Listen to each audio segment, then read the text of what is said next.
I became a great friend of animals and birds by Georgy Orlov. One day, I was walking along the forest towards the Volga, shifting a heavy basket from one hand to another. At the bottom of the basket were lying the grouse I had caught earlier. Of course, they got injured while they were being chased. I was taking them to the forester to show him my proud catch. I was very happy to get the grouse without using any gunfire. When I came closer to the forester's house, I became more excited. Once I show him the grouse, he'll go green with envy, I thought. Suddenly, a hawk swished by overhead and, like lightning, struck the poor starling that was singing on the bird box on the roof of the forester's house, clutched it between its sharp claws, and soared up into the sky. Its mate, hearing its last cry, came fluttering out of the bird box and soared up to the clouds, and then dropped downwards like a stone. Its mournful cry echoed in the forest. But the cruel hawk did not leave the starling. I felt sorry for the starling, which was left behind with her young ones. But it was too late to help. And then an idea suddenly crossed my mind. It's a pity I was too late to help the starlings. But just think how many animals and birds there are still in the world which need my help. I said to myself. I stopped and put my basket down on the ground. I was so lost in thought that I even broke into a sweat. I thought, I have always done good to all my fellows, but it is not enough. I must do a lot more now.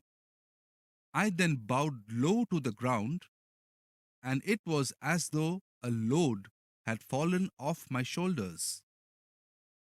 I lifted the cover of the basket and looked at the grouse lying there, tied up and hardly breathing. I took them out, untied them, bathed their wounds, got some brown bread out of my knapsack, and fed the birds, cursing myself all the while. In what way are you better than a hawk? Well, it is a bird of prey, so you expect it to kill birds. But you are a human being. What are you famous for? I said to myself. For thinking of new ways of hunting, right? For killing nature's creatures, right? What wonderful things to be famous for! If I had a gun at that time, I would have smashed it. So, instead of going to the forester, I turned back and brought home the injured grouse. My wife and I soon put them on their feet again. Home became a better place for them for running about and clucking. A week later, I went off for a holiday and took them with me. I took them to the glade I found them in and put them in the same birch branches, fed them for the last time from the palm of my hands, and wished them a long, happy life. What's a bird, you may ask? Why, it's just a ball of feathers. Not at all. It is a noble soul. Flying from one tree to another, the grouse accompanied me all the way to Lake Astrakhanka, brushed my shoulder with their wings to say goodbye, and flew away. Good luck to you, dear friends, said I to them. We have a saying, if you swim across to the other side of the Volga, then you'll become clever. So it was with me. Not the first time, but certainly in the end. I realized my mistake and vowed that I would never aim a gun at animals or birds again. And by doing so, I would be able to make up for all the harm I had done them. It was already lunchtime when I reached Kushinka. My friends had already gone off to their rooms to rest and sleep. Not being used to taking an afternoon nap, I did not know what to do with myself. But as the old folks say, there's no point sitting about. You only get your coat creased. So I took a rod and went off to the lake.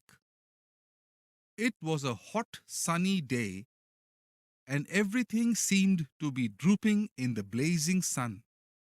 Even the noisy willows had grown still and were waiting for the cool evening breeze. I cast my line, dipped my feet into the water, and happily relaxed. I saw a mother duck clucking and calling to its offspring. Then a family of ducks came swimming in a single file like soldiers. Then suddenly a shadow fell on me. Looking up, I caught sight of a kite with its wing already shut, drooping like a stone on the ducklings. I pulled the line out of the water, swung it round, and caught the kite's wings with a hook. It was a powerful bird, and it soared up so fast that it threw me right across the willow. And maybe it is still flying along with the rod, warning the other birds of what might happen to them. As I lay there on my back, my body aching all over from the fall, I suddenly felt as though a cold coin had been pressed against my arm. I sat up and opened my eyes. I saw it was a hedgehog prodding my arm with his moist nose and pricking me gently with its prickles. Seeing that I had noticed him, it went down the slope. Since he was injured, I went after him so that I could help him, and I saw a large beheaded adder. It seemed that the hedgehog wanted to tell me what had happened there, but before it could, it buried its nose in the ground and closed its eyes. But I still got the message. A snake's poison is not lethal for hedgehogs. I remember my father once telling me. I picked it up and cleaned the wounds on its stomach. The forest, certainly has the best remedies, and they are all close at hand. I picked up a long silky blade of grass, took a sharp pine, and sewed up his stomach, so it was left with a neat seam which looked like the work of an expert dressmaker. Then I gave the hedgehog birch juice to drink and put him down under the shade.